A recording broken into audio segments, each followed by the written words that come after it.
Happy Wednesday, guys. Today we're going to talk about the median price point in Port St. Lucie, and I'm going to compare it to previous numbers. Let's go. You better get fired up. Guys, happy Wednesday. Good to see you. We're here every single Wednesday at 11 o'clock where we go over the hottest things in the market. Today we're going to go over the median price point. I know it's a number I tend to focus on quite a bit throughout the year. I haven't talked about it in several weeks, so I thought I'd talk about it now. And in all honesty, I haven't looked at it in probably 2 or 3 weeks. So I'm here for me, man. I want to see this number. And not only am I going to pull this number, and I'm going to show you how the number's pulled so you kind of understand it a little bit better, but I'm going to compare it. We're looking at, so I'm going to look at the last 90 days, right? Why do I look at 90 days? Why not look at 1 month? Why not look at 6 months? Why not look at a year? I don't like to look at 6 or 12 months because markets can change quicker than a 6 to 12 month period, right? Can markets change in 90 days? Sure, but they change much less. And if I use anything less than 90 days, the last maybe 2, 3, 4, 5 days, there's going to be closings that have happened that have not been input into the system, right? And so we're not going to have as accurate data over the last just handful of days. So the longer I make it, the less impact that little bit of inaccurate information is going to have. So that's why I like 90 days personally. So I'm going to look at the last 90 days. And then we're going to look at the same time frame a year ago to see what the difference is, right? So I'm going to come in. Let me hit share screen here. Share screen. Bada boom. Some backyard magic. Here we go. And now you should be able to see my screen. So this is the MLS. It's a multiple listing service. This is the tool that every realtor uses to put new listings on the market. Or if you're at Zillow, Trulia, Redfin, Realtor, eXp Realty, whatever it is, looking up listings, those are all connected through what's called an IDX feed to the main resource, which is this, the MLS. So this is the be all end all. This is where it all comes from. So we're going to look up Port St. Lucie, and I am going to look up single family homes only. No condos, no townhouses. Those are typically less. It's going to drastically change the numbers. We're looking at standalone homes here. And I'm going to look at closed. So we're not looking at asking prices. These are sold prices only. Okay. And we're 225. So let's go back 3 months. 125, 1225, 1125. All right. So there we go. Now you might say, Joe, this is 2036. Yeah, it doesn't matter. I'll change it though, just for anybody going crazy there. Okay. So we've got 900. Well, it just said it, but now it went away. 942 sales. Okay. So with 942 sales, we want to find the middle, the median. It's not an odd number, so we actually have to take the average of the two middle. So 942, that's going to be what, 450 and 21 is 471. So number 471 and 472. Now I'm guessing we're going to be around 410. Let's see how far off I am. 410 is my guess. Okay, so you see right here, we got 942, and you can see they're all numbered on the left here. So we're going to come all the way down to 471, 472, and we're going to see what those numbers are. Yes, there's a quicker way to do this, but I might lose you guys on what it is I'm doing, so I'm going to do it this way. It doesn't take that long. So we're already at 325, 350, 375, 400, 4.25, 450, and we're going to 471, 472. Luckily, it's the same number, 415, 415. The average of those two, I'm a little good at math, is 415. So the median price point right now is 415. I guessed it was 410, pretty dang close. It kind of goes up and down a little bit, but that's pretty common. Now, let's see. I'm going to look at two other things. Same scenario.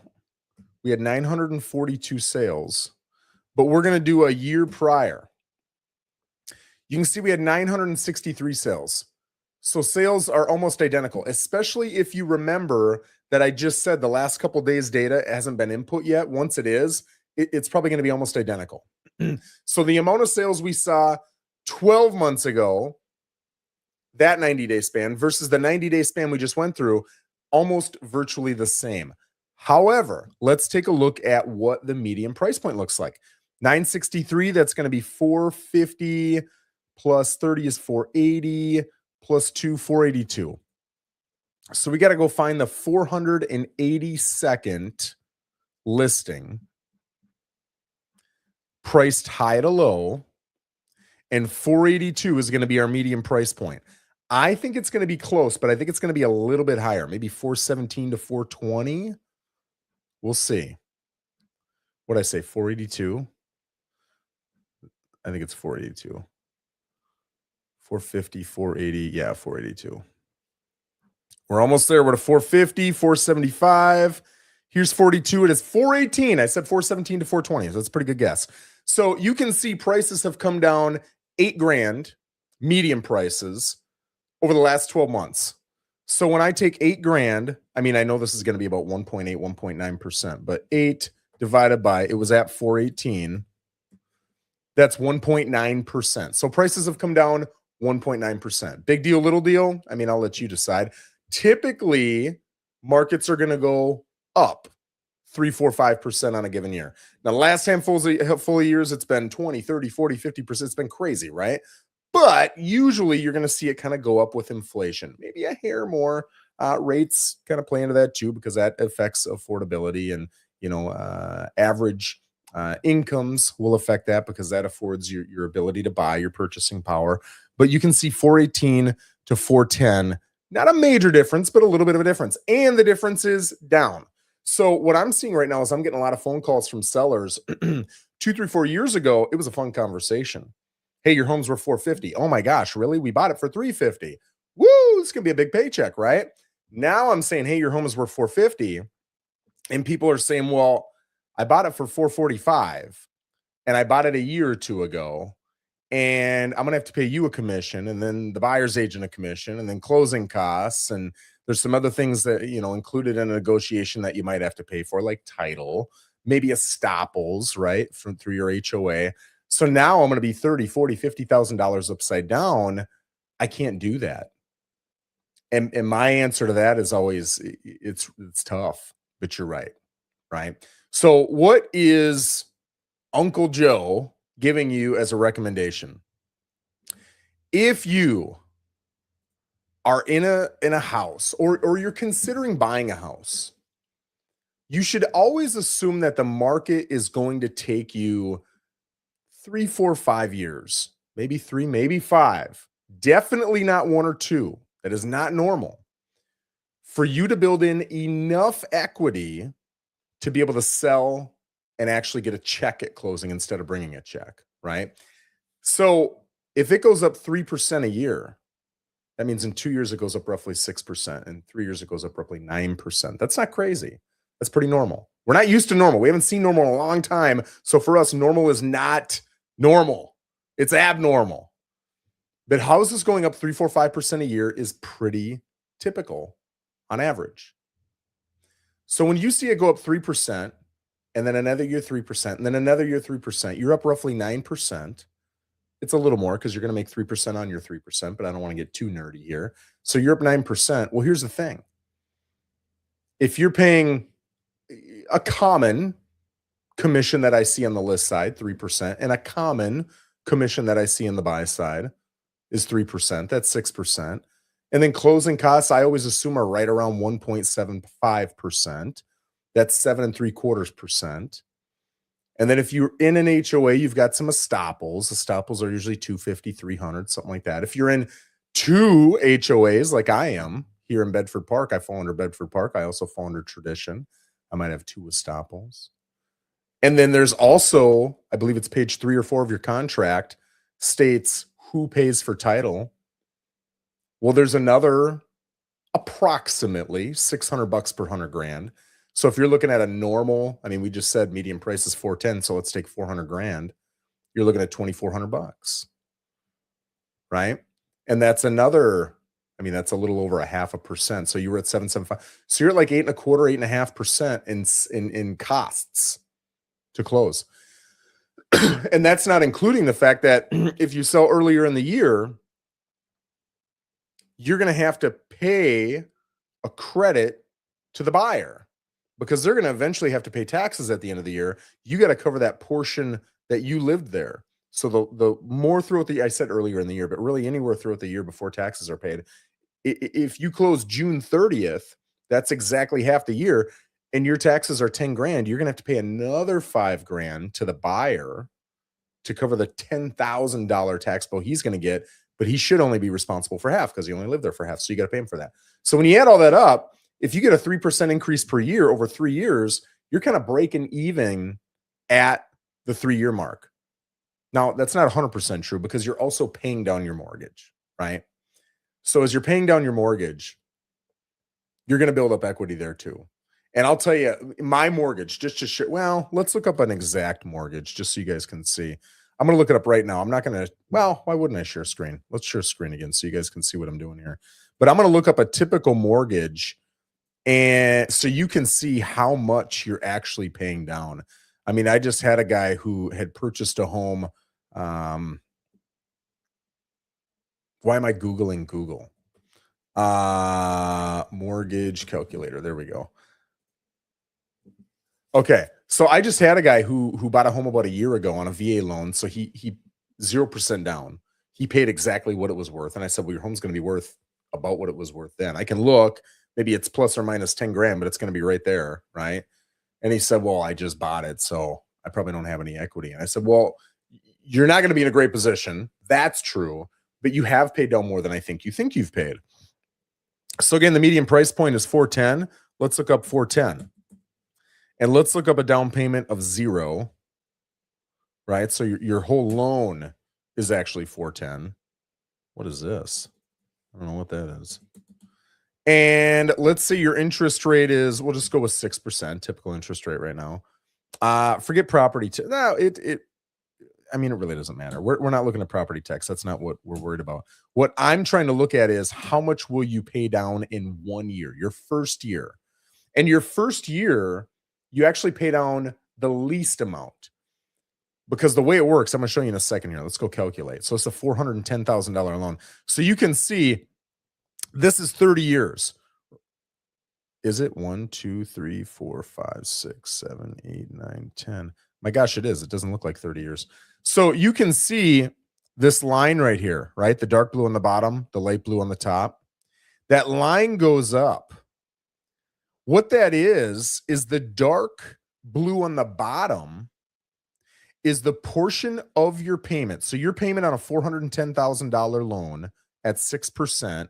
This is only principal and interest. This is not taxes, insurance, HOA, any of that. You're looking at $24.58 a month. Okay. But of that $24.58 a month, you are paying, let's go to the first full year. In your second year, but your first full year, you're paying 24 grand in interest, 5,300 in principal. So you're actually paying down what you owe, right? You bought it for 400 or 410. After the first year, you owe 405. After the second year, you owe 400. After the third year, you're at 394. Right? But that number, and when I say that number, I mean the principal you're paying down. It goes up, up, up, up, up, up, up. So in the last full year, excuse me, in the last full year, you can see it swaps. You're actually paying only $1,000 towards interest all year long, and you're paying $28,400 towards principal. That's just the way they work. Do I think it's crazy? Yeah, I think it's crazy. But if I was a bank, I think this is a great idea, right? And it's the best we've come up with. So until you build a bank where it's just a straight line here, this is kind of the way it works. So you can see that you're building up equity, not just with the appreciation of your home going up that 3, 4, 5% on average. And yes, there are years it'll go up 20, 30, 40%.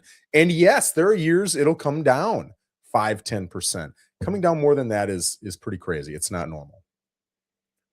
But typically speaking, it's going to average going up 3 to 5%. Okay. So you can see that. So in addition to that 3 to 5%, you've got that at least on 410 and at 100% loan and at 6%. There's a lot of variables here. You're paying down roughly $5 grand a year, a little bit more. right? So you're building up equity in two different ways. But again, it's not normal to sell your home in a year or two and be able to walk and get a check or break even. It's just not normal.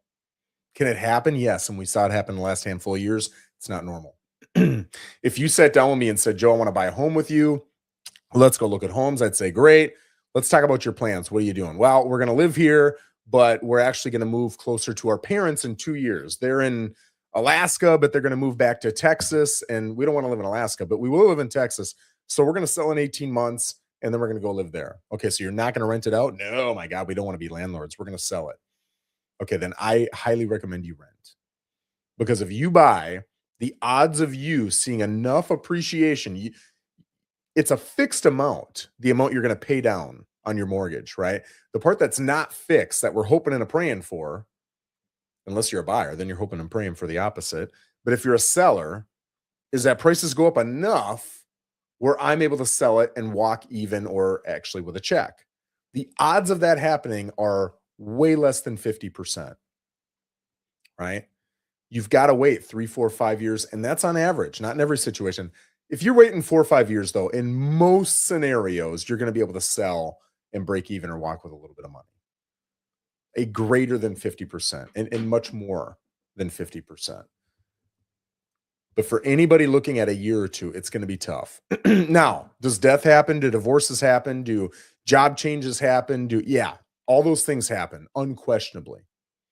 And sometimes it makes sense to pull out of pocket 20, 30, 40 grand and move. But I'll tell you, in most cases, I've had that conversation probably with, I don't even know, 200, 300 people. Because you got to remember, I'm having it a little bit now because people are just used to selling every year or two, right? If people bought 4 or 5 years ago, they can sell now. It's not a problem. I'm talking to the people who just bought last year or 2024. Those people might have a tough time. Not all of them, but some of them. It depends on where you bought, what community you're in, everything else. But those people are having a tough time right now. And I just want to put the message out there. It is tough. So be ready for that. I've had that conversation probably 100, 200 times. I've seen maybe 3 or 4 people pony up the cash so that they could get out of that deal and move on. The rest of the people, now in 08, I saw some people say, well, then I can't afford it. I got to go into foreclosure or sell it in a short sale, which there's ramifications for short sales. Don't think that's the easy way out. Now I'm not seeing any of that. Nobody's, at least the people I'm working with, are not in a financial bind. They're either going to rent it out and then they're going to go rent something else or maybe buy something else, or they just live there and they don't like it. But sometimes we got to do things we don't want to do. I mean, I have the income to go buy a pretty decent car, but I think cars are the dumbest. Man, I just offended a bunch of people. I think they're the dumbest purchases ever. Now, if you've got your 5 million in your bank account and you're 50, 60 years old and you're on retirement path and you can do the math and you're like, hey, I can go blow 80 grand on a car and I can afford. I don't think that's dumb. I don't think that's dumb at all. That's you having worked, having saved, having sacrificed, having committed to a plan, to a budget, right? To having felt pain over the years, good pain, the pain of not getting Starbucks every day or whatever it is. I'm not going to go on that soapbox. But you did the things to get the money. Now you can afford it. Go get it. Am I a fan of a 20, 30, 40-year-old saying, you only live once, right? YOLO. And going out and buying a $60,000, $80,000 vehicle, and they've only got maybe 10, 20, 30 grand in the bank? No, I think that's dumb. It just is. Because there's a much better chance you're going to be 70 than there is that you're not, at least for most people. And when you're 70, you could have bad hips, a bad knee. You could not mentally be there, whatever it is. Do you want to be on state care? I don't trust the government. There's no way I want to be on state care, right? Do you want to be living in the slum? And right now, when you're 20, 30 years old, you can pull yourself out of those situations. You can go pick up a second, third job. You can work 25 hours a day. Like, it's crazy what you can do when you're in your 20s and 30s. I'm 44 now, and I'm a hard worker. But I'll tell you, at the end of the day, yesterday it was 7:45, and I told my wife, I'm gonna go lay down, and I fell asleep because I was beat. And I'm a realtor. I'm not even doing hard work now. I mean, I was in the army. That was hard work. This is fun. But I was beat. You cannot do it when you're 60, 70 years old the same way you could at 20, 30. I feel like it's your responsibility at 20, 30 years old to take care of your 60, 70, 80-year-old self. Now, that's just my personal opinion. You might disagree. So, yes, buy the house. It is so intelligent numbers wise. And I've done a million videos on this. I'll probably do a million more on why you should purchase a home mathematically. It just makes sense. But the one exception, there's probably more than one. The biggest exception is if you're only going to live there a year or two. I think if you're not mentally committed to at least the chance that you're going to stay for 4+ years, maybe you shouldn't buy. Or if you're going to buy, you should have a plan B. If we buy and the market is stale, it's flat, what are we going to do? Are we going to rent it out? Are we okay with that? Are we going to manage it? If we move somewhere else, are we going to be able to manage it? Are we going to pay for a manager? Or are we going to, shift our plans and okay, we will stay for at least if that's what we got to do. Maybe we won't want to do it, but we'll do it. Okay, cool. Then buy the house. But if you don't have a plan B, maybe you should rent. And this is coming from a salesman, right? Who makes commission selling you homes. It just doesn't make sense for you financially. But when you buy that home, at least be mentally committed to either, hey, I'm going to stay for 3, 4, 5 years minimum, or I've got a plan B and I'm okay with that plan B. One of those two things. If you're doing that, buy the house. Every single time it makes sense to buy the house. If you can't commit to that and you don't have a solid plan B that you can commit to, rent.